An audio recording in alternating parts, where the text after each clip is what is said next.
Gracias, Benito Padre, también por este día que podamos recordar y celebrar tu resurrección, Señor. Ayúdanos a darle el significado real, Señor, de importancia verdadera que este suceso requiere, Señor, en nuestras vidas, y que de verdad nuestras vidas sean cambiadas a la luz de este pasaje que vamos a ver, Padre. Te lo ruego en el nombre de Jesús. Amén. Bueno, como hemos visto en todos lados, hoy se celebra, ¿qué? La resurrección. La resurrección de Jesucristo. La resurrección es un evento que fue narrado por 4 diferentes autores en la Biblia. ¿Quiénes son? Mateo, Marcos, Lucas y Juan. La resurrección es, sin lugar a dudas, el cimiento sobre el cual se construye el cristianismo. Toda la fe cristiana está construida sobre este suceso. De hecho, piénsenlo bien, y si quitamos ese cimiento, todo el cristianismo se cae. No puede soportarse en nada más que en la resurrección. Hoy en día, casi después de 2000 años de estas narraciones, hay mucha controversia entre que si fue verdad, que si fue mentira, que si fue hechos reales o si fue solo un mito.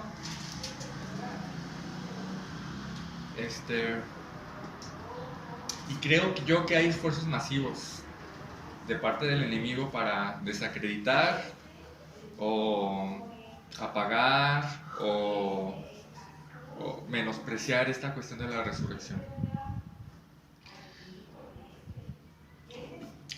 Uno de ellos es lo que llamamos la racionalización. ¿Qué es esto? La racionalización, bueno, básicamente es pensar nada más. Esa cuestión de tomar la resurrección, intentar explicarla, pero si no puedo explicarla como algo sobrenatural, entonces necesito explicarla como algo razonable y lógico, ¿no? Digo, ¿quién resucita? Nadie, ¿no? Entonces, la gente intenta poner explicaciones a esto de que si resucitó o no, y si resucitó, cómo es que resucitó, o si no resucitó, qué es lo que significa la Biblia, ¿no? Entonces, me di a la tarea de buscar internet, y salieron que hay varias hipótesis de lo que pudo haber pasado si es que no resucitó Jesús. Bien. La primera hipótesis que trata de explicar, o teoría, la primera teoría que trata de explicar cómo es que Jesús, según eso, resucitó o no, se llama la teoría del desvanecimiento, así se llama. Que en pocas palabras es que Jesús se desmayó, en la cruz se desmayó, entonces yo creo que por el dolor, ¿no? Se desmayó y en la tumba despierta, así. Y dices, ok, esa es una forma de explicar, ¿no? Que se haya desmayado. La segunda teoría es la teoría de lo que se llamaría la teoría de la visión. O sea, como que los discípulos estuvieron alucinando que Jesús resucitó. O sea, que no resucitó realmente, pero los discípulos estuvieron alucinando. Así, nada más. La tercera teoría es la teoría del cuerpo robado. O sea, que los discípulos robaron el cuerpo, que se saltaron a la guardia de los romanos y que los discípulos se robaron el cuerpo. ¿Se les suena conocida esa? Esa está narrada, de hecho es la más antigua, y esa está narrada en Mateo. Fíjense lo que dice Mateo. Mientras las mujeres estaban en camino, algunos de los guardias entraron en la ciudad y les contaron a los principales sacerdotes lo que había sucedido. Y se convocó a una reunión con los ancianos y decidieron dar a los soldados un gran soborno. Les dijeron, ustedes deben decir, los discípulos de Jesús vinieron durante la noche mientras dormíamos y robaron el cuerpo. Si hacían eso los romanos, les iban a matar, literalmente. Porque los romanos eran muy estrictos. No podía ocurrir eso. De hecho, por eso dice, y si llega a oídos del gobernador, nosotros, los judíos, los vamos a respaldar, los vamos a cuidar. para que no les pase nada. Entonces, los guardias aceptaron el soborno y dijeron lo que había ocurrido. Y dice Mateo, su historia corrió por todas partes entre los judíos y la siguen contando hasta el día de hoy. ¿Sí? Hasta el día que se escribió el Evangelio. Y esa teoría del robo de cuerpo todavía está hasta nuestros días. Bueno, la siguiente teoría yo la considero muy, muy absurda. Y dice la teoría del cuerpo perdido.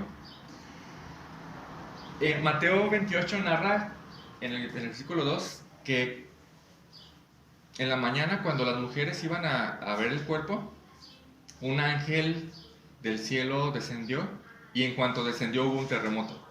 Eso está narrado en Mateo 28. Entonces esta teoría dice que, de verdad es absurda, dice que en el terremoto la tierra se abrió y se tragó a Jesús. Y dices, ay, por favor. Pero es una teoría, de verdad, que corre, ¿no? Entonces también está la teoría del mito de Jesús, que básicamente lo que quiere decir es que Jesús nunca existió. Jesús es un mito. Entonces, pues si Jesús es un mito, nunca hubo una resurrección. Y perdón, hasta la psicología tiene una teoría, se llama la teoría de la disonancia cognitiva. Los discípulos, al estar tan abrumados porque su Mesías había muerto, estaban totalmente, su autoestima estaba hasta el suelo, entonces se negaron a aceptar que Jesús había muerto. Entonces en su interior reinterpretaron la muerte de Jesús como una victoria. Entonces dijeron, pues es victorioso esto. Entonces decidieron que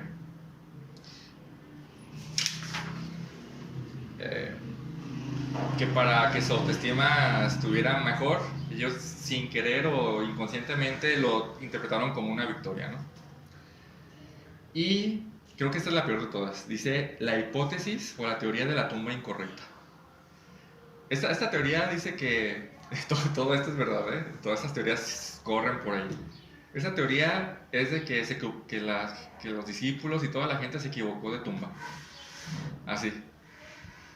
Creo que esta teoría menosprecia mucho la inteligencia del ser humano. O sea, es como que me voy a equivocar de tumba. Si quisiéramos pensar en opciones para decir que Jesús realmente no resucitó, ¿pensaríamos en algo mejor? ¿No? Todo lo que acabo de leer es absurdo. Porque intentan explicar algo sobrenatural de una manera lógica y natural. O sea, y por lógica, por definición, lo sobrenatural no tiene explicación. Simplemente.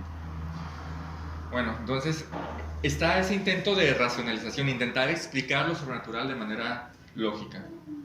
También está el intento de la religión, que aunque la religión en sí afirma que sí resucitó Jesucristo, le quitan todo su valor trascendental, o sea, simplemente lo hacen un hecho cotidiano. Por ejemplo, pues la Iglesia Católica lo ha hecho durante miles de años, ¿no? Hacer de este día un día de tradición, ¿verdad? Simplemente pensamos en la Semana Santa y ¿en qué pensamos? Vacaciones. No pensamos realmente mucho en esto. Pensamos en vacaciones y ¿en qué pensamos? Las películas de Jesús a veces. Bueno, las películas de Jesús, pero mayormente en la playa, ¿no? Semana Santa para mí es, al menos para mí, igual hay un intento de playa, ¿no? Donde sea. De hecho, en Semana Santa es una de las fechas donde más la gente se va a la playa. Y entonces, el tercer esfuerzo que el enemigo ha hecho para disminuir digamos que la verdad de la resurrección, creo yo que es la trivialidad. ¿A qué me refiero con esto? Creo que el enemigo ha sido muy inteligente en trivializar todo, o sea, en quitarle la importancia a todo realmente. Tenemos todo lo que necesitamos casi aquí en el celular. O sea, con un clic de distancia tenemos todo. Ya no hay realmente algún gran esfuerzo por obtener cosas, ¿no? Tenemos trabajo, simplemente todo es muy cotidiano, ¿no? Tenemos películas a morir, tenemos series de televisión a morir, tenemos música a morir, toda clase de entretenimiento así lo tenemos. Tenemos estas redes sociales cada vez más adictivas. No sé si alguien tenga las últimas redes sociales como el TikTok, o sea, son adictivas, nomás estás ahí, nomás bajándole, qué más hay, ¿y cuánto duran esos videos? Segundos, a veces ni siquiera llega un minuto, uno tras otro, entonces realmente entre tanto que tiene tu cabeza, se pierde el enfoque de lo realmente importante. Todo eso realmente no es importante, todo lo que vemos en TikTok, en Facebook, pocas cosas son importantes, ¿no? Entonces tanta información en nuestra cabeza, tan variada, hace que quitemos de nuestro enfoque lo realmente importante. O sea, por ejemplo, la gente en general piensa en la resurrección de qué manera. Piensa simplemente si es importante o no, ni siquiera piensa si es importante o no, ni siquiera piensa en si realmente fue cierto o no, no le importa. A la gente realmente no le importa. Entonces, bueno, ¿qué vamos a hacer con todo eso? Con toda esa información. ¿Cómo vamos a responder a la pregunta de que si Jesús realmente resucitó o no? ¿Cómo respondemos a esa pregunta? Fíjense, de hecho, hoy estaba leyendo. Hay un escritor que se llama C.S. Lewis. Es el escritor de los libros de Narnia. ¿Alguien se acuerda de esas películas de Narnia? Bueno, él los escribió, es cristiano. Y dice así la frase de él: podemos decir que si la resurrección es real, entonces es infinitamente importante. Si la resurrección es real, es infinitamente importante. Y si no es real, no tiene realmente nada de importancia. Lo único que la resurrección de Jesús no puede ser es ser medianamente importante.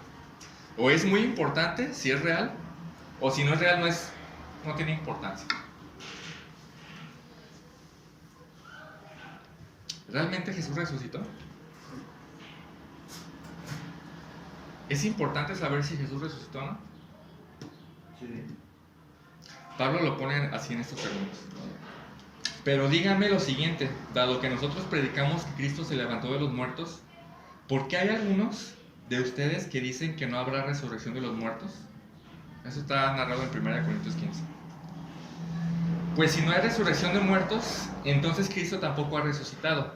Y si Cristo no ha resucitado, entonces toda nuestra predicación es inútil, y la fe de ustedes también es inútil. Y nosotros los apóstoles estaríamos todos mintiendo acerca de Dios. ¿Por qué? Porque hemos dicho que Dios levantó a Cristo de la tumba. Pero eso no puede ser cierto si no hay resurrección de los muertos. Y si no hay resurrección de los muertos otra vez, entonces Cristo no resucitó. Y si Cristo no resucitó, entonces la fe de ustedes es inútil, dice Pablo. Y todavía son culpables de sus pecados. En ese caso, todos los que murieron creyendo en Cristo están perdidos. Y si nuestra esperanza en Cristo es solamente para esta vida, somos los más dignos de lástima de todo el mundo. Así es, si Cristo no ha resucitado, somos los más dignos de lástima porque nuestra fe es inútil. O sea, piénsenlo bien, si Jesús no resucitó, ¿qué estamos haciendo aquí? Realmente nada.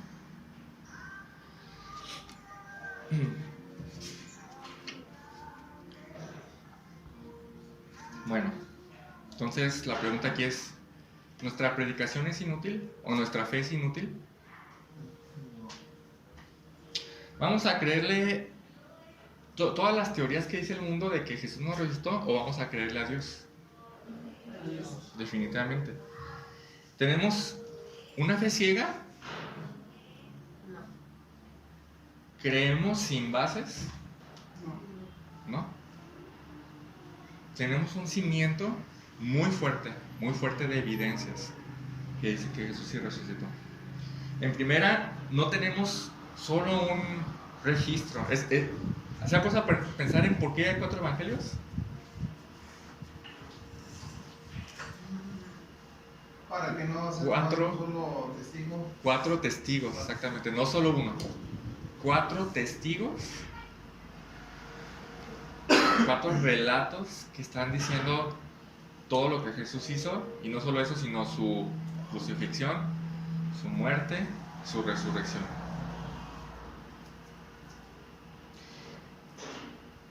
Ahora, el hecho de que solo haya 4 registros no quiere decir que solamente 4 personas lo vieron. Vamos a 1 Corintios 15, por favor.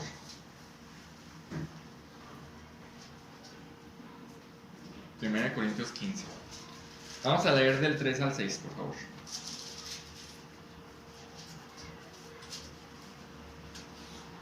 Primera Corintios 15, 3 al 6. Yo voy a estar leyendo en la Nueva Biblia de las Américas, por si hay alguna palabra que está diferente.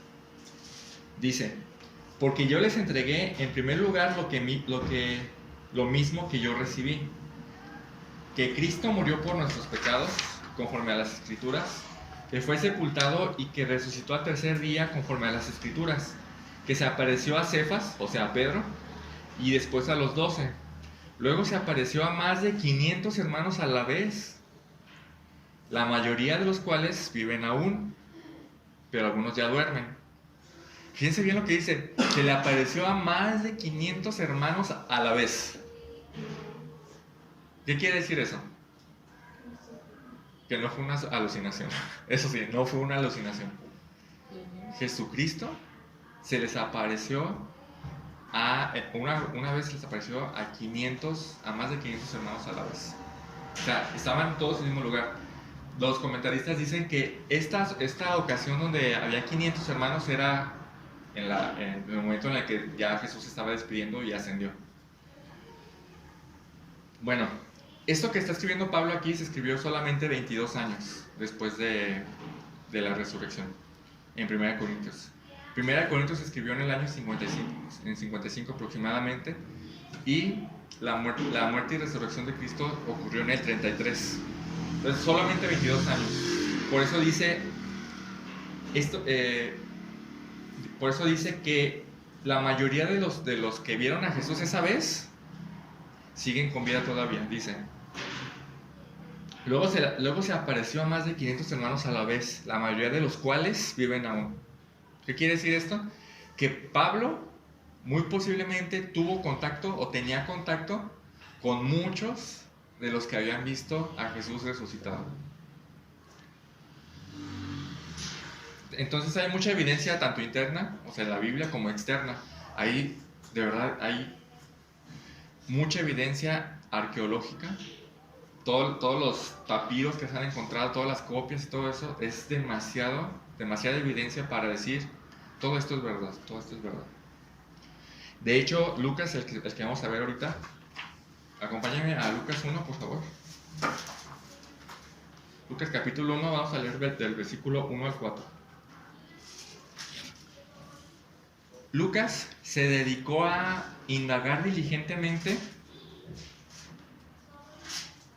con testigos de primera mano para hacer el evangelio. Fíjense lo que dice Lucas 1, del 1 al 4. Por cuanto muchos han tratado de poner en orden y escribir una historia de las cosas que entre nosotros son muy ciertas o son ciertísimas, tal como nos las dieron a conocer los que desde el principio fueron testigos oculares y ministros de la palabra, también a mí me ha parecido conveniente, después de haberlas investigado todo con diligencia desde el principio, escribírtelas ordenadamente, excelentísimo Teófilo, para que sepas la verdad precisa acerca de las cosas que te han enseñado. Fíjense el cómo Lucas se esfuerza porque todo. Buenas. Lucas se esfuerza para que todo sea bien investigado Y no solo se preocupa porque se habían investigado, sino que se preocupa de ir con los testigos de primera mano, los testigos que vieron a Jesús resucitado. Entonces, bueno, vamos a leer uno de los 4 relatos de la resurrección. Vamos a Lucas capítulo 24. Vamos a empezar desde el versículo 1.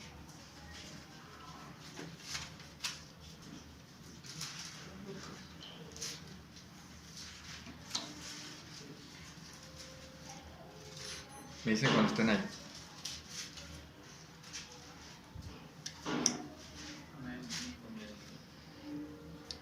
Pero el primer día de la semana, al rayar el alba, las mujeres vinieron al sepulcro trayendo las especias aromáticas que habían preparado.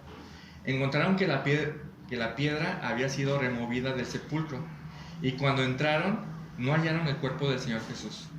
Aconteció que estando ellas perplejas por esto, de pronto se pusieron junto a ellas 2 varones en vestiduras resplandecientes. Estando ellas aterrorizadas, se inclinaron sus rostros a tierra, y ellos les dijeron: ¿por qué buscan entre los muertos al que vive? No está aquí, sino que ha resucitado. Acuérdense cómo les habló cuando estaba aún en Galilea, diciendo que el Hijo del Hombre debía ser entregado en manos de los hombres pecadores y ser crucificado, y al tercer día resucitar. Entonces ellas se acordaron de su palabra, y regresando del sepulcro anunciaron todas estas cosas a los 11 apóstoles y a todos los demás. Eran María Magdalena y Juana y María, la madre de Jacobo. También las demás mujeres con ellas decían estas cosas a los apóstoles. A ellos estas palabras, fíjense bien, a ellos estas palabras les parecieron como disparates o como locura, y no las creyeron.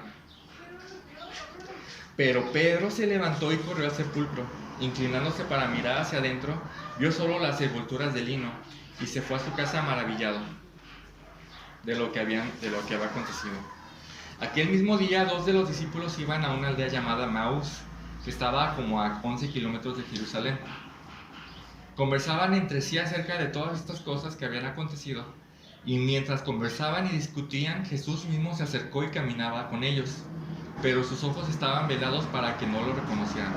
Y les dijo: ¿qué discusiones son estas que tienen entre ustedes mientras van andando? Y ellos se detuvieron con semblante triste. Uno de ellos, llamado Cleofas, le dijo: ¿eres tú el único visitante de Jerusalén que no sabe las cosas que en ella han acontecido en estos días? ¿Qué cosas?, le preguntó Jesús. Y ellos le dijeron: las referentes a Jesús Nazareno, que fue un profeta poderoso en obra y en palabra delante de Dios y de todo el pueblo, y de cómo los principales sacerdotes y nuestros gobernantes le entregaron la sentencia de muerte y lo crucificaron. Pero nosotros esperábamos que Él era el que iba a redimir a Israel. Además de todo esto, este es el tercer día desde que estas cosas acontecieron, y también algunas mujeres de entre nosotros nos asombraron, pues cuando fueron de madrugada al sepulcro y al no hallar su cuerpo, vinieron diciendo también que habían visto una aparición de ángeles que decían que él vivía. Algunos de los que estaban con nosotros fueron al sepulcro y no lo hallaron, tal como también las mujeres habían dicho, pero a él no lo vieron.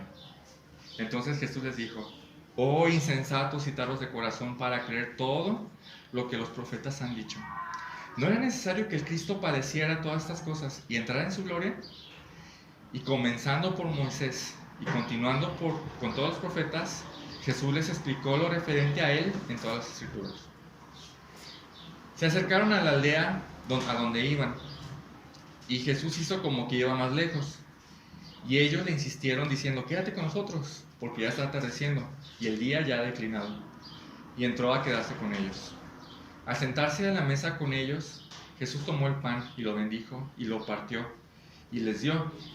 Entonces los ojos les fueron abiertos y lo reconocieron. Pero él desapareció de la presencia de ellos, y se dijeron el uno al otro: ¿qué no ardía nuestro corazón dentro de nosotros mientras nos hablaba en el camino, cuando nos abría las escrituras? Levantándose en esa misma hora, regresaron a Jerusalén y hallaron reunidos a los 11 apóstoles y a los que estaban con ellos, que decían: es verdad que el Señor ha resucitado y ha aparecido a Simón. Y ellos, los dos de Maús, les contaban sus experiencias en el camino y cómo lo habían reconocido al partir el pan. Interesante, ¿no? Muy, muy interesante. Vieron, estaban los dos discípulos que iban hacia Emaús por el camino, vieron a Jesús por un instante.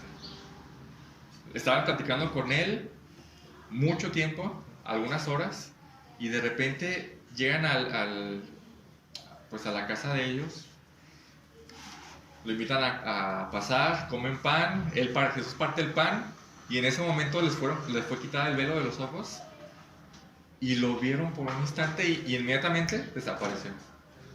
¿Cómo se hubieran sentido? ¿Qué está pasando, no? ¿Qué está pasando, no? Lo que sigue lo vamos a dividir en 5 partes, que realmente es el sermón. La primera parte es las dudas que ellos tenían, las dudas de la resurrección. Las dudas que ellos tienen de que Jesús realmente resucitó. La segunda parte es la convicción de la resurrección, donde Jesús les da las pruebas convincentes de que de que Él mismo resucitó. La tercera parte es la comprensión de la resurrección. Jesús les explica el por qué tuvo que morir y resucitar. ¿Por qué pasó eso, no? La cuarta parte es el testimonio de la resurrección. Jesús los declara como testigos de la resurrección. Y la quinta parte es el gozo permanente de la resurrección. Ya los discípulos conservan ese gozo para siempre. Bueno, vamos a continuar leyendo. Dice el versículo 36.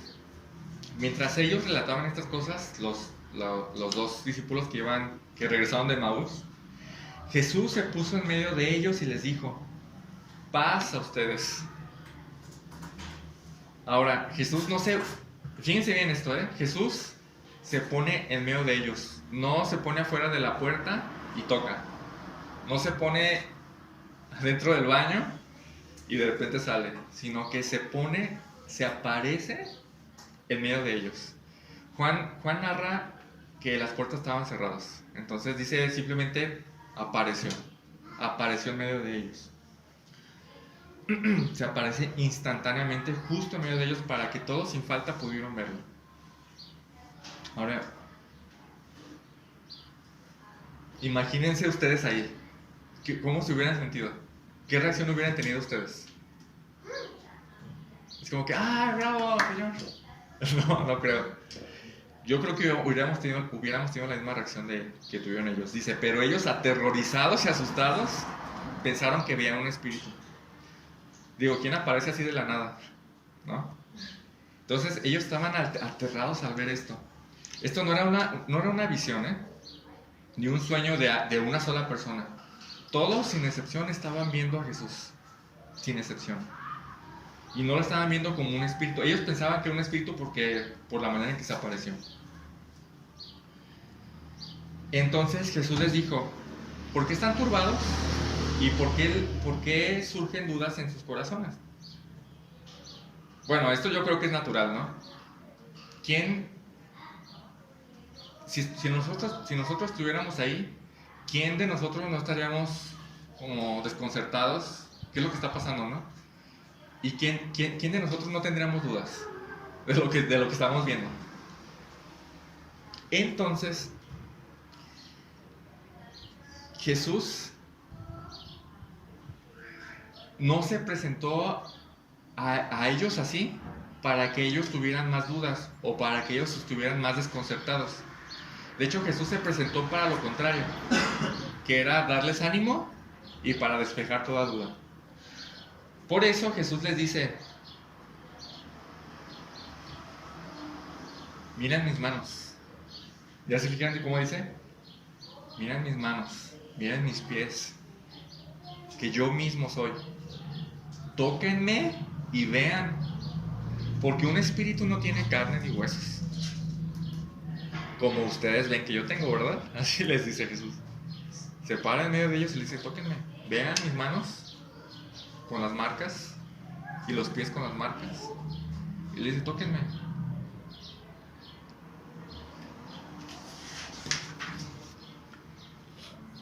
Jesús no quería que se quedaran con la duda de qué es esto. ¿Estamos viendo un espíritu?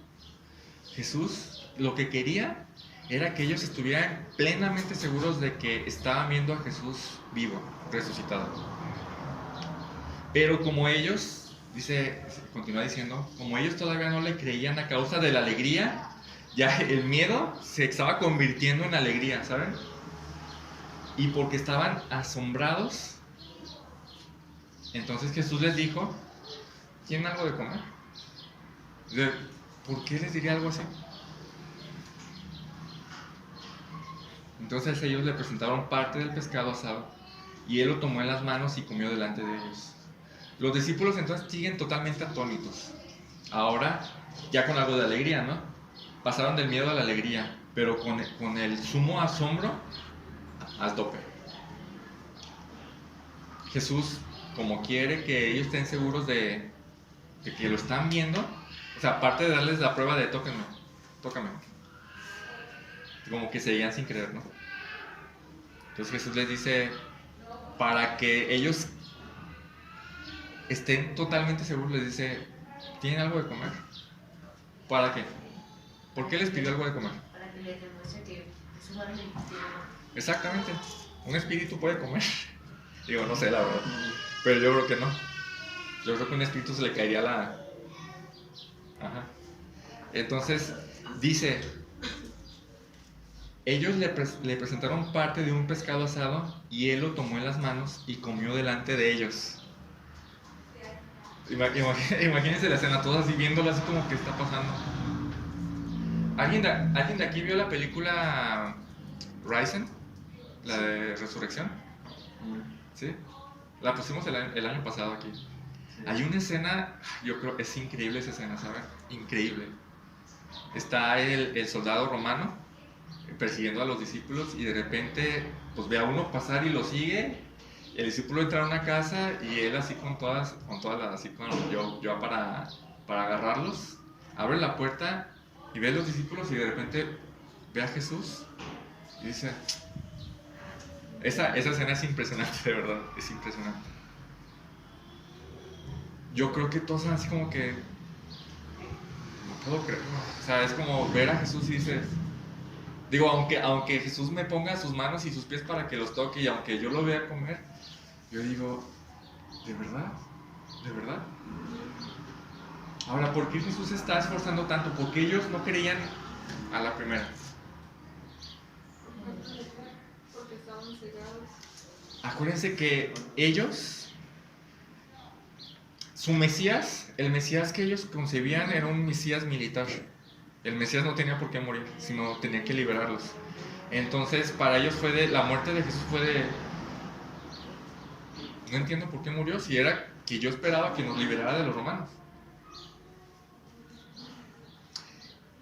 Entonces Jesús, en primer lugar, va a pasar el momento de explicarles el porqué. Pero ahorita lo que quiere es que ellos estén seguros de que lo que están viendo es a Jesús vivo, de nuevo. Entonces, ya después de darles esas pruebas, de decirles, toquen mis manos, después de decirles, véanme cómo como, después procede a explicarles el por qué tuvo que pasar así, para que ellos pudieran comprender el verdadero propósito de la muerte y resurrección. Continúa diciendo, después Jesús les dijo, esto es lo que yo les decía cuando todavía estaba con ustedes, que era necesario que se cumpliera todo lo que sobre mí está escrito, en la ley de Moisés, en los profetas y en los salmos. Todo el Antiguo Testamento está lleno literalmente de profecías del Mesías. Y todas se debían cumplir en Jesucristo. Desde Génesis hasta Malaquías. Entre ellas Isaías 53. ¿Alguien lo ha leído? Vamos allá. Isaías 53.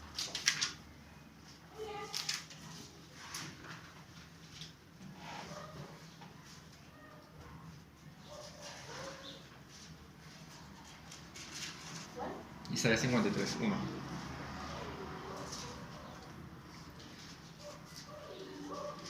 Dice: ¿Quién ha creído nuestro anuncio? ¿Y sobre quién se ha manifestado el brazo de Jehová? Y empieza a hablar del Mesías. Subirá cual renuevo delante de él, y como raíz de tierra seca. No hay parecer en él ni hermosura. Lo veremos, más inatractivo para que le deseemos. ¿Qué profetiza esto? Que Jesús iba a nacer en un pesebre, en algo súper humilde. Profetiza que no iba a parecer rey, no iba a ser así como algo deseable, simplemente es algo normal. Despreciado y desechado entre los hombres, varón de dolores, experimentado en quebranto, y como que escondimos de él el rostro, fue menospreciado y no lo estimamos. Ciertamente él llevó nuestra enfermedad y sufrió nuestros dolores, y nosotros le tuvimos por azotado, por herido de Dios y abatido. Mas él herido fue por nuestras rebeliones, molido por nuestros pecados. El castigo de nuestra paz fue sobre él, y por su llaga fuimos nosotros curados. Jesucristo, así definitivamente.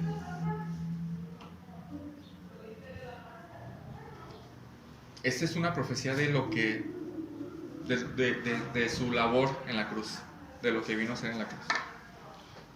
Dice: todos nosotros nos descarriamos como ovejas, cada cual se fue por su camino, o sea, ofendiendo a Dios cada cual.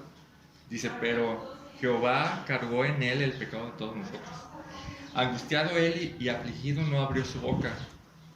Como cordero fue llevado al matadero. ¿Se acuerdan cómo Jesús fue llevado a la cruz? ¿Se acuerdan que Pilato se asombraba de que no dijera nada? Él no se defendió. Él simplemente es... Así es. Cuando Pilato le quiso decir: oye, pero dime, yo tengo el poder para librarte. Jesús dijo: no es cierto. No tienes el poder de nada.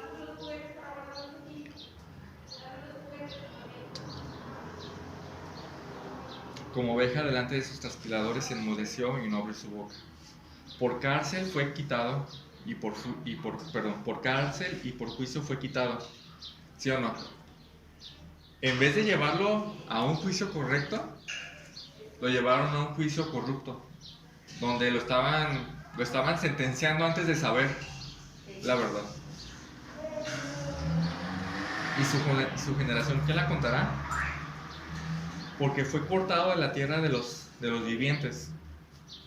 ¿Qué quiere decir esto? Fue muerto. Y por la rebelión de mi pueblo fue herido. Y se dispuso con los impíos su sepultura. ¿Qué quiere decir esto? 2 impíos, uno a la derecha y otro a la izquierda. Mas con los ricos fue en su muerte. El rico, José de Arimatea, le cedió su lugar en la tumba, aunque nunca hizo maldad ni hubo engaño en su boca. Con todo esto, Jehová quiso quebrantarlo, sujetándole a padecimiento. Pero dice, fíjense bien, y aquí está, no sé si lo han notado, pero aquí está la resurrección. Cuando haya puesto su vida en expiación por el pecado, verá linaje. Dice, pero ¿cómo? ¿Muerto puedes ver linaje? No, muerto ya te moriste, ya no puedes ver linaje. Pero dice que después de haber dado su vida, verá linaje. Vivirá por largos días y la voluntad de Jehová será en su mano prosperado.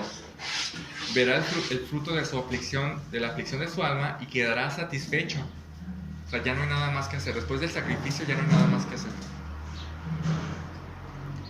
Por su conocimiento justificará a mi siervo justo a muchos y llevará las iniquidades de ellos. Por tanto, yo le daré parte con los grandes y con los fuertes repartirá despojos, por cuanto derramó su vida hasta la muerte. Y fue contado con los pecadores, habiendo él llevado el pecado de muchos y orado por los transgresores. Una profecía clarísima, clarísima, clarísima.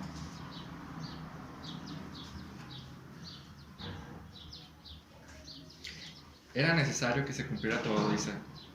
Dice, después les dijo, siguiendo en Lucas, después Jesús les dijo, eso es lo que yo les decía cuando estaba con ustedes, que era necesario que se cumpliera todo lo que sobre mí estaba escrito en la ley de Moisés, en los profetas, en los salmos. Pero no era suficiente con explicarles. ¿Qué dice después? Entonces les abrió la mente para que comprendieran las escrituras. Esto es algo sobrenatural, ¿eh? ¿Alguien puede comprender realmente las escrituras sin la ayuda de Dios? Lo necesitamos de verdad, ¿eh? Lo necesitamos.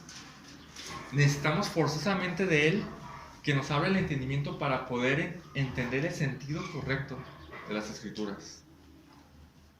Necesitamos forzosamente de Él para entender el Evangelio, para entender que Jesús necesitaba morir por nuestros pecados y que Jesús tenía que ser sepultado y resucitar al tercer día, como dicen las escrituras.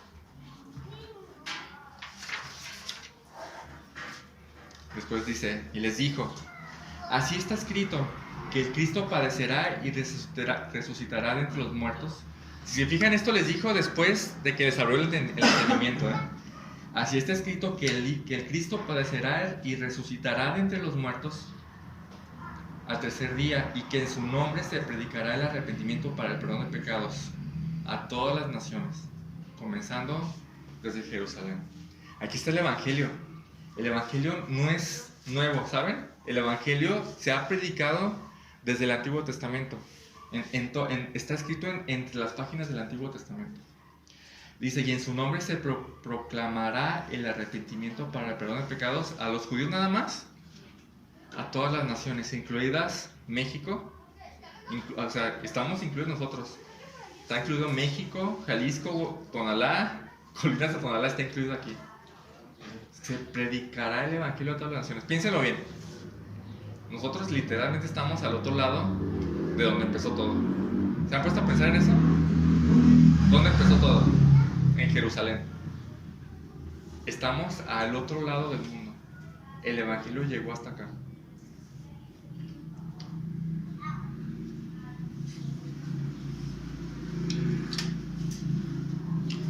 Esta narración que estamos leyendo pareciera ser que en la mañana del domingo se presentó Jesús resucitó Jesús, se aparecieron los ángeles, después se les apareció Jesús a los dos discípulos y después se presentó Jesús a los que estaban reunidos, ¿no? Y Jesús les empieza a decir todo esto. No todo esto pasó el domingo nada más. Jesús duró 40 días. Fíjense bien. Acompáñenme rápidamente a Hechos, capítulo 1, versículo 3.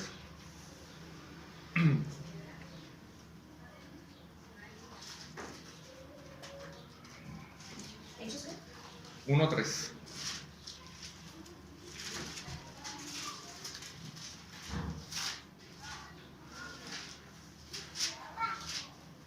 Dice, a estos también, después de su padecimiento, se presentó vivo con muchas pruebas indudables, apareciéndoseles durante, ¿cuánto?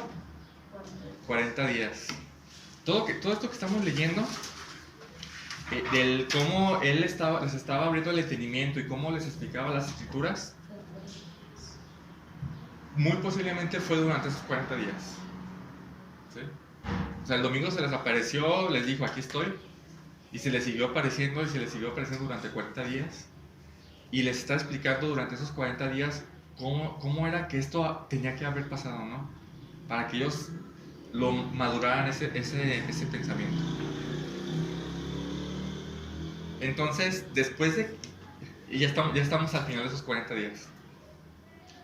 Después de que los está capacitando, después de que ya están seguros de que sí está vivo, y de que los está capacitando para todo el conocimiento que tenían que tener acerca del propósito de la resurrección, los pone en una posición muy elevada.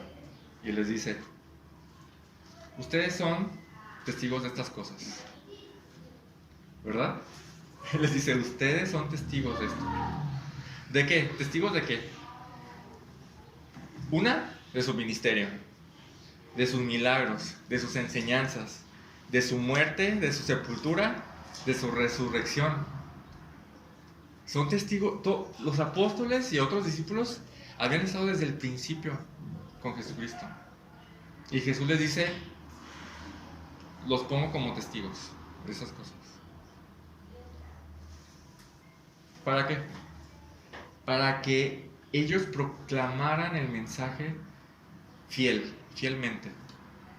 Ellos vieron todo y ellos tenían la capacidad de declararlo todo con fidelidad, todo con toda la verdad posible.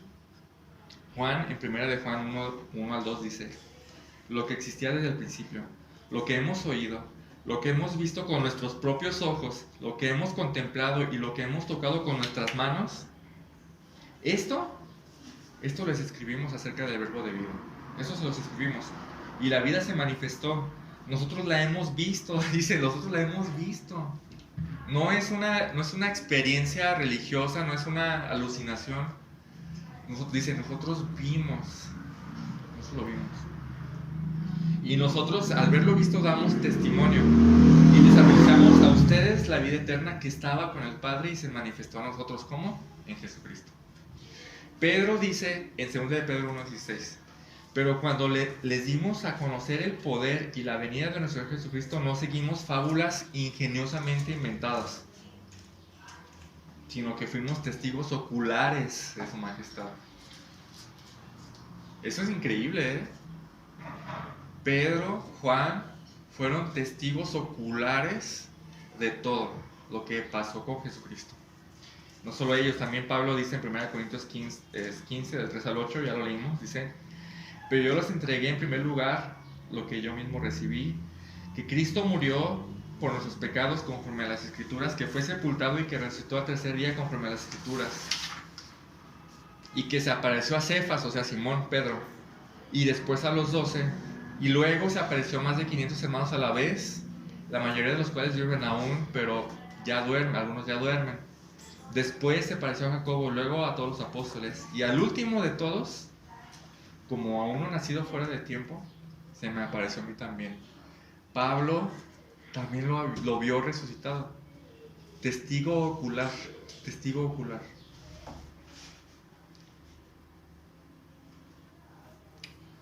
¿Sirve de algo que sean testigos? Nada más. ¿Su empresa hubiera sido exitosa? Dice Jesús, ustedes son testigos, yo los pongo como testigos de esas cosas. Por tanto, yo les enviaré sobre ustedes la promesa de mi Padre. ¿Se acuerdan cuál es esa promesa de la que hemos venido hablando estas semanas antes? El Espíritu Santo. Dice, ustedes son testigos de estas cosas. Ustedes son testigos de primera mano, oculares. Muchos de ustedes me palparon. Pero no los voy a dejar solos en esta tarea. Yo les voy a enviar la promesa de mi Padre, que es el Espíritu Santo. Dice, pero ustedes permanezcan en la ciudad hasta que sean investidos de poder, con poderes de lo alto. No están solos, sino que dice, yo les voy a dar ese poder desde lo alto. ¿Para qué? Ese poder y ese testimonio es todo lo que necesitan para la obra que les he dado, que es de llevar a todas las naciones el Evangelio. Continúa diciendo, entonces Jesús los condujo fuera de la ciudad hasta cerca de Betania y alzando sus manos los bendijo. Acuérdense de esto. Dios bendijo a Abraham, ¿no? ¿Cómo lo bendijo? Le dice, en tu simiente serán benditas todas las naciones del mundo. Todas las naciones del mundo estarán benditas por ti. Pero Abraham murió. ¿Qué hizo con la bendición? Se la pasó como una estafeta ¿a quién? A su hijo Isaac, ¿verdad? Isaac, antes de morir, ¿a quién le pasó la estafeta? A Jacob. Le dijo, ahora tienes la bendición. Jacob, a la hora de morir, ¿a quién se la pasó? A sus 12 hijos, que son las 12 tribus de Israel. Él les dice, aquí está la estafeta. Asimismo, Jesús les dice, Yo les paso la estafeta a ustedes.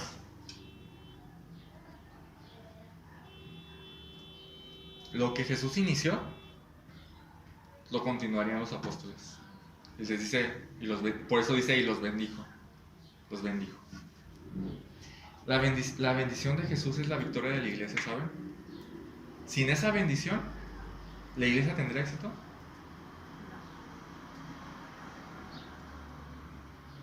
Con esa bendición había algo que los discípulos y apóstoles, habría algo que no pudieran lograr, ¿no? Con la bendición de Jesús, las puertas del Hades no iban a prevalecer. O sea, esta bendición, te paso la estafeta, tú tienes toda mi bendición, es lo que hace victoriosa la obra de Jesucristo, la obra del evangelismo, la obra de la iglesia. ¿Y qué falta? ¿Qué falta aquí si ya está todo? Adoración. Adoración y gozo. Si se fijan, dice, y aconteció que mientras los bendecía, se separó de ellos y fue llevado arriba al cielo. Ellos, después de adorar a Jesús, regresaron a Jerusalén con gran gozo y estaban siempre en el templo alabando a Dios. No hacía falta nada, ya estaba todo. Eran testigos, tenían el Espíritu Santo y tenían la bendición de Jesucristo. No faltaba nada en absoluto. Entonces, recapitulando, ¿de qué fueron testigos? De su ministerio, de sus milagros, de sus enseñanzas. Fueron testigos de su muerte. El apóstol Juan estaba a los pies de la cruz, viendo todo. Fueron testigos de su sepultura. No es de que se les perdió la tumba, no es de que no supieron en qué tumba se les lo pusieron y fueron a una tumba equivocada y por eso inventaron el cuento de que había resucitado. Ellos sabían perfectamente en qué tumba lo habían puesto. La de José de Arimatea, un discípulo. Fueron testigos de su resurrección. No fue una alucinación, no fue un espíritu. Fueron las mujeres, los dos discípulos de Maús, los 12 discípulos y todos los que con ellos estaban, después 500 a la vez. Dicen, eso no es una alucinación. Jesús realmente resucitó. Es un hecho histórico que resucitó. Entonces ellos entendieron que, bueno, no solo de su resurrección, ahora estaban siendo testigos de su ascensión, dices.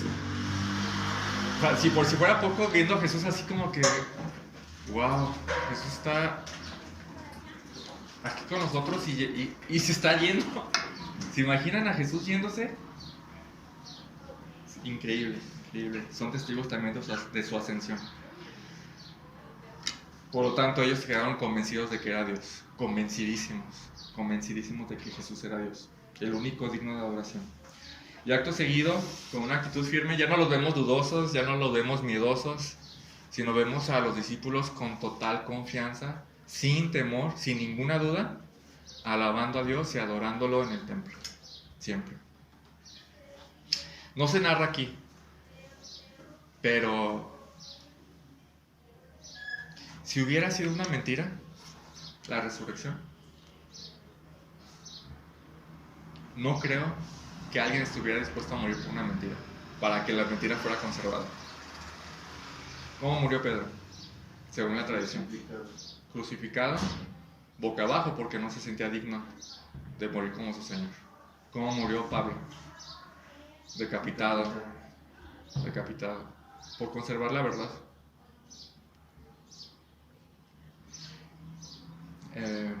Esteban, el primer mártir, ¿cómo murió? Apedreado, por conservar la verdad.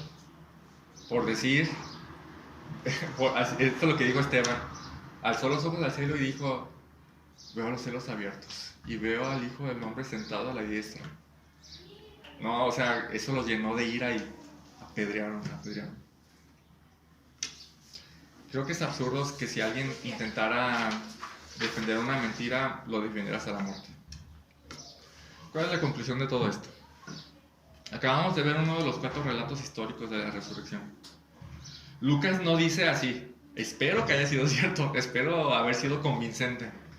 Lucas dice, lo voy a leer otra vez, Lucas dice, por cuanto muchos han tratado de poner en orden y escribir una historia de las cosas que entre nosotros son muy ciertas, tal como nos las dieron a conocer los que desde el principio fueron testigos oculares y ministros de palabra, a ver, yo te lo doy a ti, dice Lucas a Teófilo. La resurrección es un hecho histórico, no es un mito. Como de verdad nos quieren, incluso a los cristianos nos quieren vender ese mito. No es un mito, es un hecho histórico. La resurrección fue un hecho sobrenatural sin explicación. No hay explicación natural que diga, ay, un muerto resucita. Digo, ¿quién resucita? ¿Quién ha resucitado? Sin intervención divina. Nadie.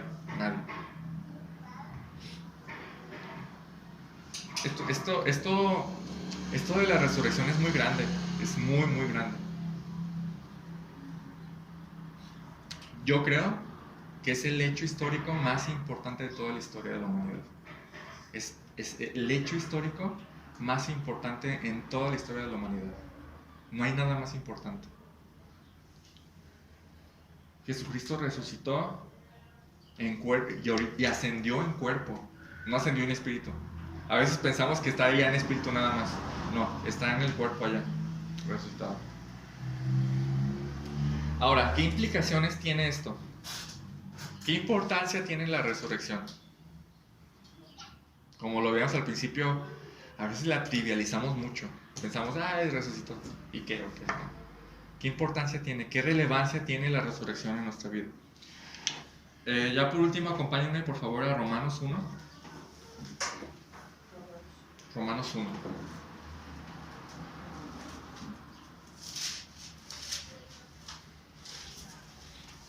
Vamos a leer del 1 al 6, por favor.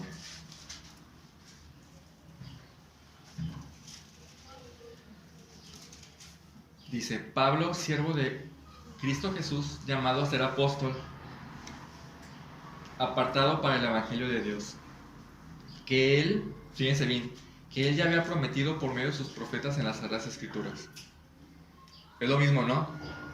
Este Evangelio ya estaba prometido en el Antiguo Testamento. Es el mensaje acerca de su hijo que nació de la descendencia de David según la carne y que fue declarado, fíjense en esta afirmación, fue declarado hijo de Dios con un acto de poder conforme al Espíritu de santidad por la resurrección de entre los muertos. Fue declarado hijo de Dios con poder por la resurrección de los muertos. ¿Qué significa esto? ¿Qué significa que fue declarado hijo de Dios con poder por la resurrección? ¿Qué implicaciones tiene eso? En primera, que Jesús es Dios mismo. 2, que Él es el heredero de todo, de todo. Eso es increíble, increíble. Él es el dueño, Él es el que manda, Él es el que, a Él se le ha concedido la facultad de juzgar, no solo Dios. De hecho dice Jesús, Dios me lo dio a mí. Jesús juzga todo. También significa que Jesús es verdadero, no es un mito. O sea, Jesús no es un mito. Jesús sí vivió sin pecado en toda su vida, murió y resucitó. También significa que Jesús es el único camino.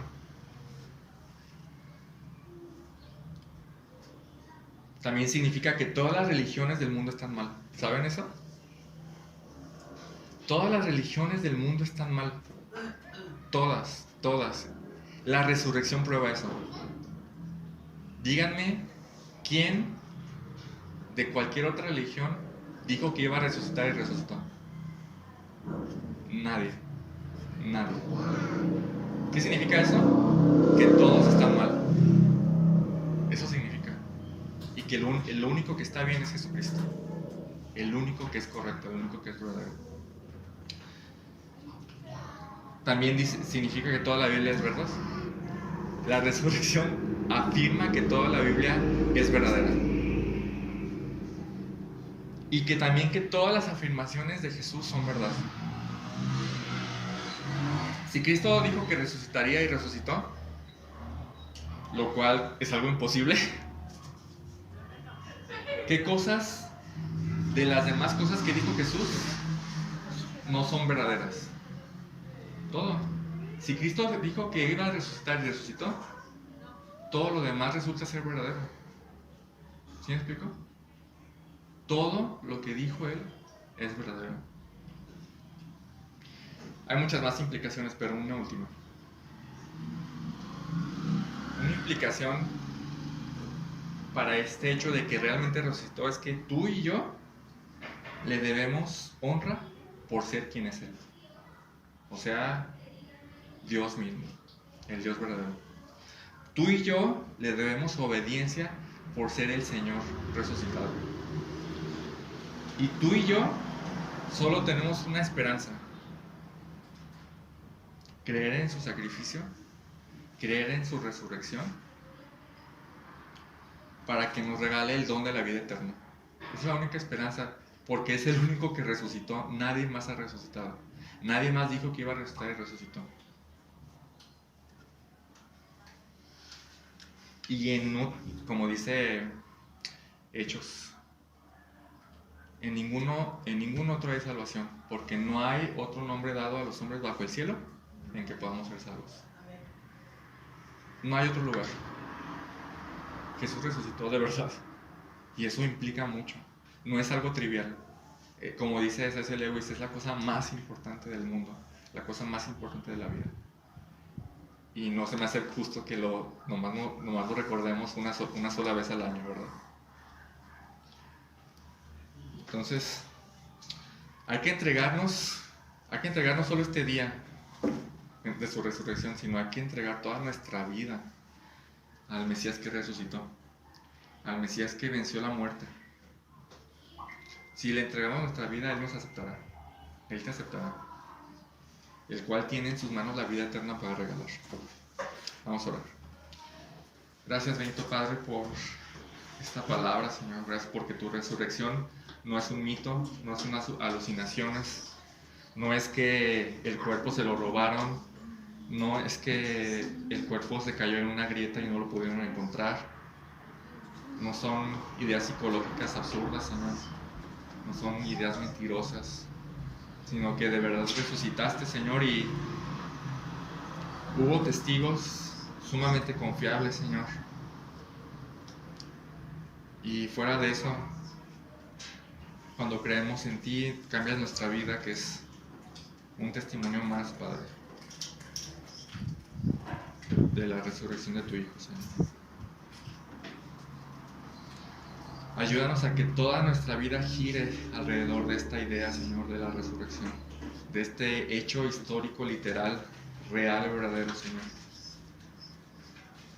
Que este hecho nos cambie la vida, Señor, y vivamos siempre a la luz de esto, Señor. En el nombre de Jesús. Amén.